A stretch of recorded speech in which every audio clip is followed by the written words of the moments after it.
পৃথিবীর বুকে কেউ যদি স্বর্গসুখ দেখতে চাও তাহলে যেতে হবে ভূস্বর্গ কাশ্মীরে। আর যারা অ্যাডভেঞ্চার প্রিয়, নৈসর্গিক সৌন্দর্যের সাথে সাথে অ্যাডভেঞ্চারের নেশাও আহরণ করতে চায়, তাহলে যেতে হবে লে লাদাখ। তাই তো লে লাদাখ আমাদের অনেকেরই ড্রিম ডেস্টিনেশন। মাইলের পর মাইল দুর্গম পাহাড়ি রাস্তা অতিক্রম, হাই অল্টিটিউডে শ্বাস প্রশ্বাসের কষ্ট, তীব্র ঠান্ডা, এই সমস্ত কিছু বাধা অতিক্রম করেও পর্যটকরা লাদাখের হাতছানিতে ছুটে যায় বারবার। ইনজেকশন দেওয়া শিওর। সবজির দোকান থেকে বেগুন খুঁজছে, রাতে বেগুন ভাজা খাবে। এক একটা 250।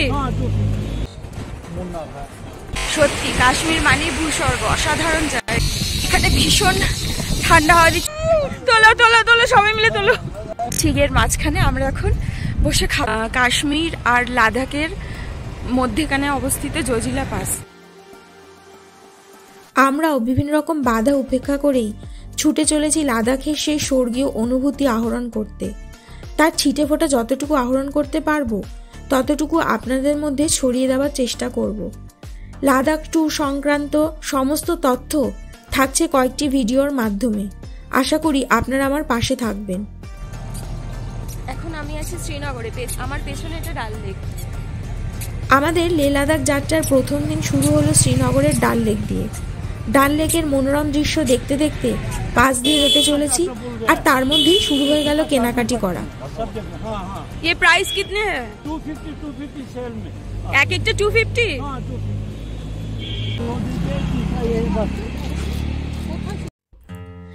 ডাল লেক থেকে কিছু কেনাকাটা করে ডাল লেকের পাশ বরাবর রাস্তা ধরেই টেম্পো ট্রাভেলারে করে আমরা চলেছি এখন কার্গিলের উদ্দেশ্যে। ডাল লেক থেকে কার্গিলের ডিস্টেন্স 202 কিলোমিটার। পথে পড়বে বালতাল, দ্রাস ভ্যালি, জোজিলা পাস এবং কার্গিল। ব্রেকফাস্টটা আমরা গাড়িতেই যেতে যেতে সেরে ফেললাম। আমাদের ট্যুর অপারেটর বাবলু কাকু রাস্তা দিয়ে যেতে যেতে একটা তরমুজ একেবারে পিস পিস করে কেটে কিনে সবাইকে খাওয়ালো। তবে তরমুজটা কিন্তু খেতে বেশ মিষ্টি ছিল।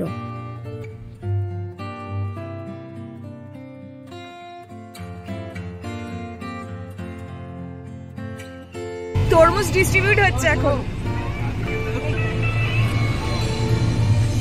দারুণ দারুণ মিষ্টি। ইনজেকশন দেওয়া বলে দিল। ইনজেকশন দেওয়া শিওর। আমরা এখন সোনমার্গে নেমেছি, এখানে চা খাবো।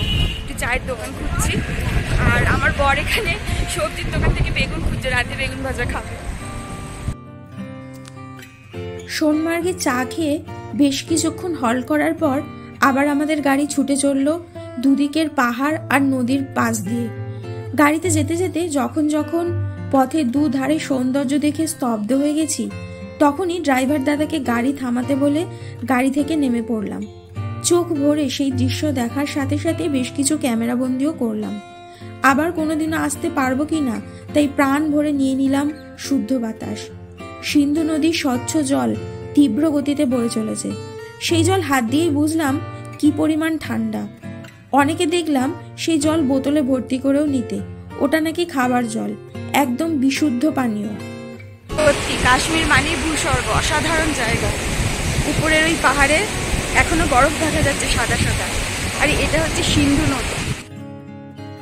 সোনমার্গ থেকে 23 কিলোমিটার দূরে অবস্থিত প্রথম পাসই হলো জোজিলা পাস। এই পাসটি কাশ্মীর ভ্যালির সাথে দ্রাস ভ্যালির সংযোগ রক্ষা করে। 11,649 ফুট উঁচুতে অবস্থিত এই জোজিলা পাসই হলো আমাদের লাদাখ সফরের প্রথম ভিউ পয়েন্ট। সেনা জওয়ানদের হাতে তৈরি পাথরে বাঁধানো সুন্দর রাস্তা আর চারিদিকে উঁচু উঁচু বরফে মোড়া পাহাড়ের নয়নাভিরাম দৃশ্য আপনাদের মনকে আরাম দেবে নিঃসন্দেহে।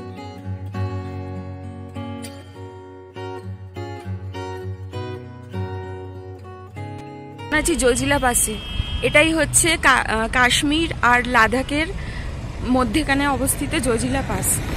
এটাই ইন্ডিয়া আর পাকিস্তানের যুদ্ধের সময় মিলিটারি কনফ্লিক্টের একটা বড় ভূমিকা নিয়েছিল। আমরা প্রথম বরফ পেলাম দ্রাস ভ্যালিতে গিয়ে। আর জানেনই তো, বরফ দেখলে ছোট থেকে বয়স্ক কেউই নিজেদেরকে বরফে লুটোপুটি করা থেকে আটকাতে পারে না। তখন যেন সবাই বাচ্চা হয়ে যায়। তবে দ্রাস ভ্যালিতে না একটা মজার ইনসিডেন্ট ঘটেছে। আমাদের এক কাকিমা বরফ দেখে নিজের এক্সাইটমেন্ট সামলাতে না পেরে নিজেই বরফে চিৎপাত। সে কি অবস্থা, কয়েকজন মিলেও কাকিমাকে টেনে ধরে তুলতে পারছে না। এক কাকু কাকিমাকে টেনে তুলতে গিয়ে তিতি নিজেও চিৎপটাং হয়ে গেলেন বরফে। সকলে তো হেসে গড়াগড়ি। তবে এই ঘটনায় সবাই খুব মজা পেয়েছিল।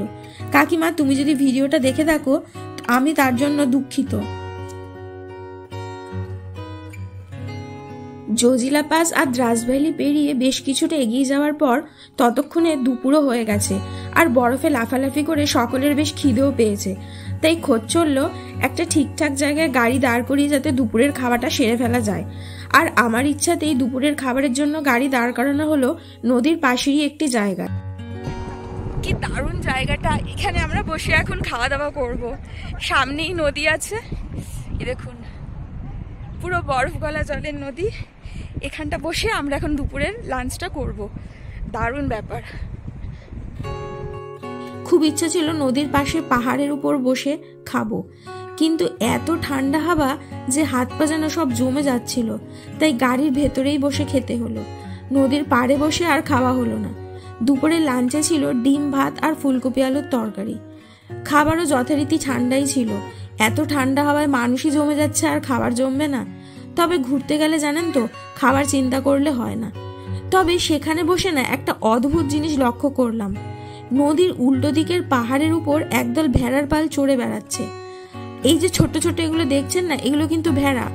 তার থেকেও আশ্চর্য হলাম, এতগুলো ভেড়ার পালের পরিচালক হলো একটি কুকুর। ওই কুকুরটি নাকি পুরো ভেড়ার পালটিকে তাড়িয়ে তাড়িয়ে এক পাহাড় থেকে আরেক পাহাড়ে চড়িয়ে চড়িয়ে নিয়ে যায়। আর দিনের শেষে ওই কুকুরটিরই দায়িত্ব থাকে সমস্ত ভেড়ার পালটিকে ঠিকভাবে যথাস্থানে নিজের ঘরে ফেরানোর।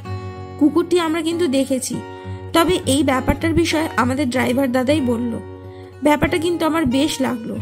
ভাবুন, এতগুলো ভেড়ার একটা পাল, তার প্রধান পরিচালক হচ্ছে একটি কুকুর। যাই হোক, এখান থেকে দুপুরের লাঞ্চটা সেরে এবার আমাদের আজকের লাস্ট এবং প্রধান পয়েন্ট কার্গিলের দিকে যাব। কার্গিলে গিয়ে আমরা কি দেখলাম সেটি থাকছে পরবর্তী ভিডিওতে। আপনারা অবশ্যই পরের ইন্টারেস্টিং ভিডিওটা কিন্তু মিস করবেন না। আর আজকের আমার ভিডিওটি কেমন লাগলো অবশ্যই আমাকে কমেন্ট বক্সে জানাবেন। সকলে ততক্ষণ ভালো থাকুন, সুস্থ থাকুন। দেখা হচ্ছে আবার পরের ভিডিওতে।